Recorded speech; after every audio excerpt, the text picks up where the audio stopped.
What if I told you a country with zero aerospace tradition just became the world's largest drone superpower? This isn't science fiction, it's the story of a $5 million Turkish drone that's been purchased by over 30 countries and is rewriting the rules of modern warfare. Built by a family company that used to make car parts, the Bayraktar TB2 represents one of the most remarkable engineering achievements of our time.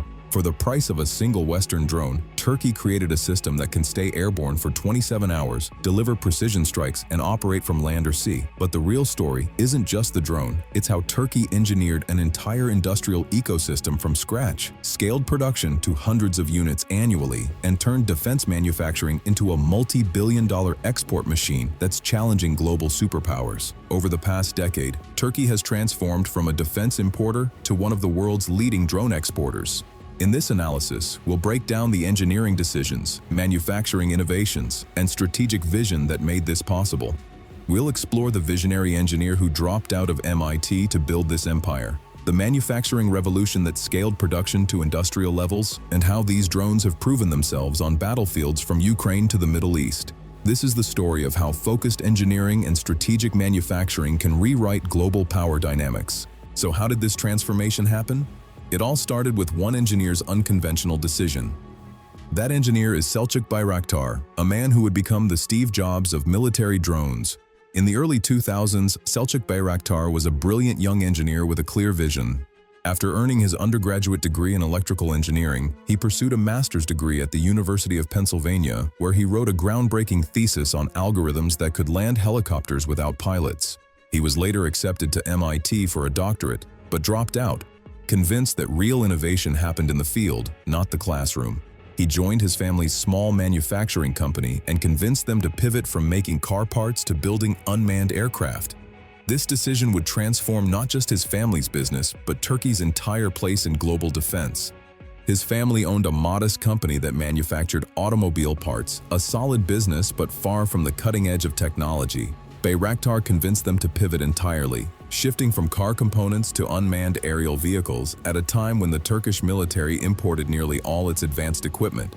The skepticism was overwhelming: limited funding, technical challenges, and doubts from every direction. But Bayraktar and his team believed that for Turkey to achieve true strategic independence, it needed to build its own technology rather than buy from others.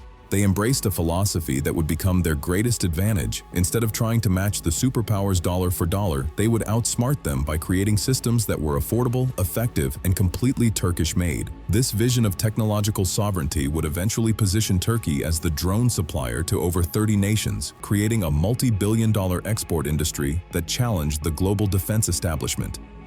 His vision of independence led to one of the most remarkable engineering achievements of the 21st century, the Bayraktar TB2, and it was designed around a single principle: maximum capability at minimum cost.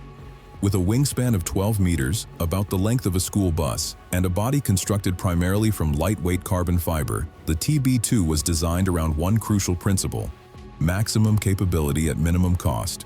Its pusher-propeller configuration and distinctive inverted V-tail make it both stable and surprisingly quiet in flight, while its modular design allows for quick repairs and replacements in field conditions. But the real breakthrough wasn't the airframe itself, it was what Turkey put inside it. Initially, the team relied on imported components: Austrian engines, Canadian cameras, German sensors. But they quickly realized this dependence on foreign technology undermined their entire philosophy of independence. When Canada cut off camera exports due to political pressure, it became a blessing in disguise. The team accelerated development of entirely Turkish-made systems. They developed domestic engines through TUSAŞ Engine Industries, created their own electro-optical and infrared camera systems, and wrote the software that would make it all work together seamlessly. This vertical integration meant no country could ever again halt Turkey's drone production through embargoes or export controls. The TB2's combat debut was nothing short of revolutionary. For approximately $5 million per system, including ground stations and support equipment, it provided capabilities that previously required aircraft costing 20 times more.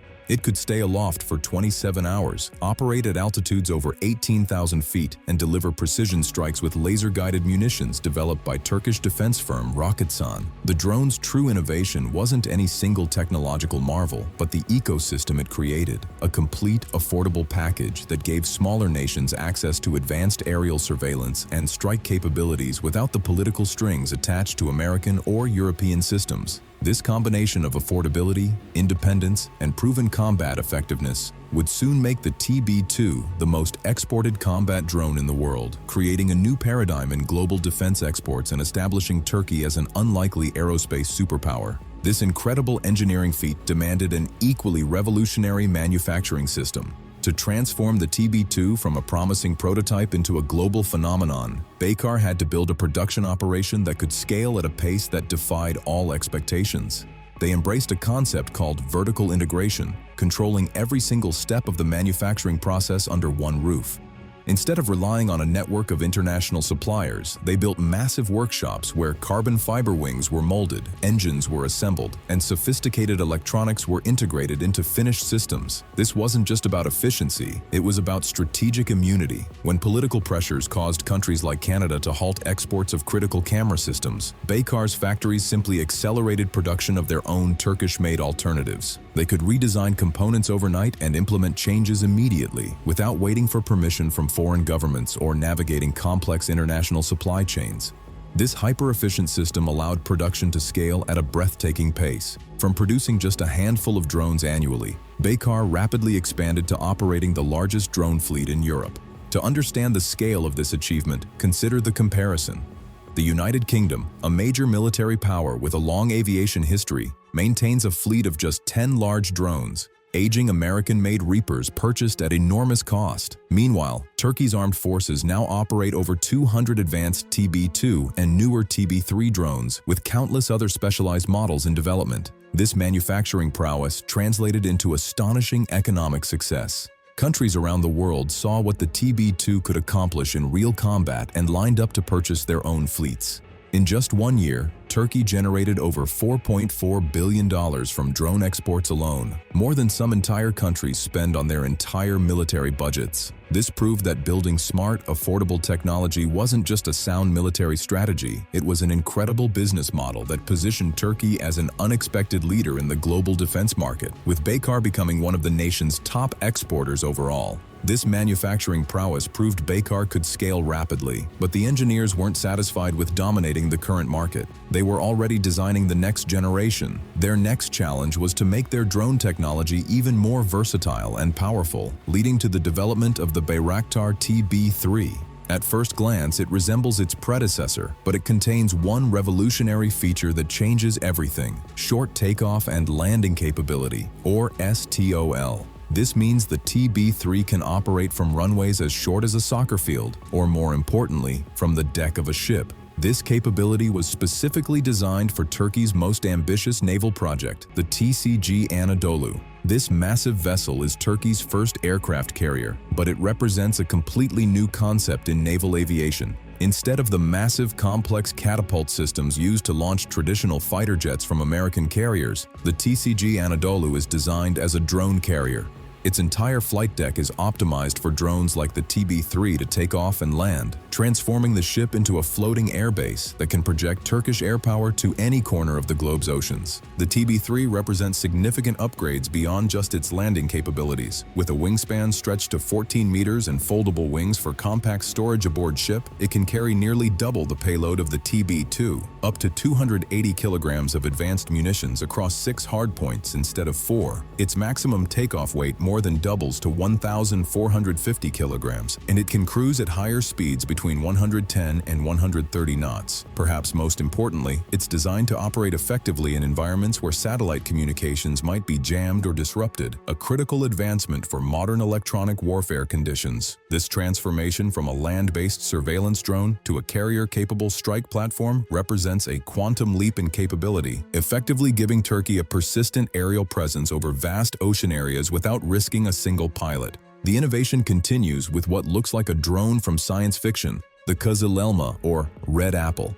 This is a jet-powered, stealthy combat drone that represents Turkey's entry into the world of advanced air combat. Unlike the propeller-driven TB2 and TB3, the Kızılelma has the sleek, angular profile of a fighter jet, designed to evade radar detection with a low, observable cross-section. Its weapons are stored internally to maintain its stealth characteristics, and it's capable of operating alongside manned fighter jets as an intelligent robotic wingman. Remarkably, despite the devastating war in Ukraine, a strategic partnership between Turkish and Ukrainian companies has continued uninterrupted. The AI-322F turbofan engine that powers the Kızılelma is manufactured by Ukraine's Ivchenko Progress, demonstrating that even during intense conflict, the shared goal of technological advancement can create resilient international alliances. This collaboration ensures that Turkey's drone capabilities continue evolving toward increasingly sophisticated systems that challenge even the most advanced aircraft in the world's most powerful air forces.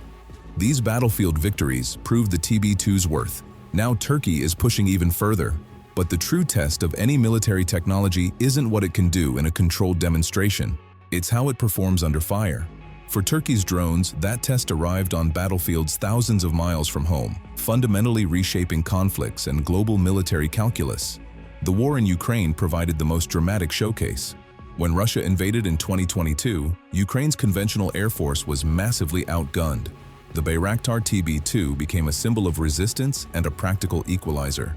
These drones flew over Russian convoys and positions, identifying armored columns and artillery with their advanced sensors, then destroying them with laser-guided Roketsan MAM-L munitions. Viral videos of these strikes, often set to patriotic music, circulated globally, demonstrating that a relatively small, inexpensive platform could inflict significant damage on a superpower's military. It wasn't just about the physical destruction, it was about shattering the myth of invincibility that often surrounds larger, more traditional forces. But Ukraine was merely the most publicized example. In Libya, Turkish drones provided the UN-recognized government with a decisive advantage, striking supply lines and military assets of opposing forces. In Syria, they secured Turkey's borders and targeted Kurdish militant positions with precision. The most strategically significant demonstration, however, occurred during the 2020 Nagorno-Karabakh war between Azerbaijan and Armenia.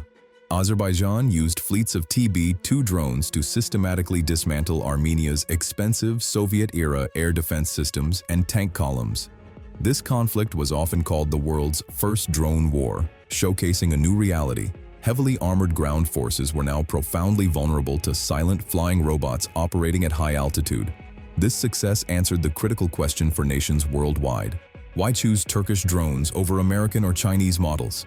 The answer was a powerful trifecta of price, performance, and political independence.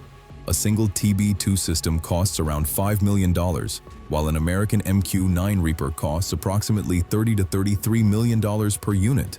For many nations, this isn't just a price difference, it's the difference between having an air force and having none. Turkish drones offered advanced capabilities without the political conditions often attached to Western arms sales, effectively rewriting the rulebook on how middle powers can project strength. Having established itself as a dominant force in the current landscape, Turkey's drone program is now focused on defining the next generation of aerial warfare. The trajectory is clear, moving from changing today's battles to mastering tomorrow's technological frontiers. The projects in development are even more ambitious. The Kızılelma stealth fighter drone is being designed not just as a standalone system, but as a loyal wingman that can operate in concert with manned fighter jets like the F-16, sharing data and overwhelming enemy defenses with coordinated maneuvers. Plans are also underway for larger, high-altitude, long-endurance drones capable of staying aloft for days, providing persistent surveillance over vast territories. The most futuristic concepts explore fully autonomous swarms, networks of dozens or even hundreds of smaller drones that can communicate with each other to execute complex missions, from saturation attacks to wide-area reconnaissance with minimal human intervention.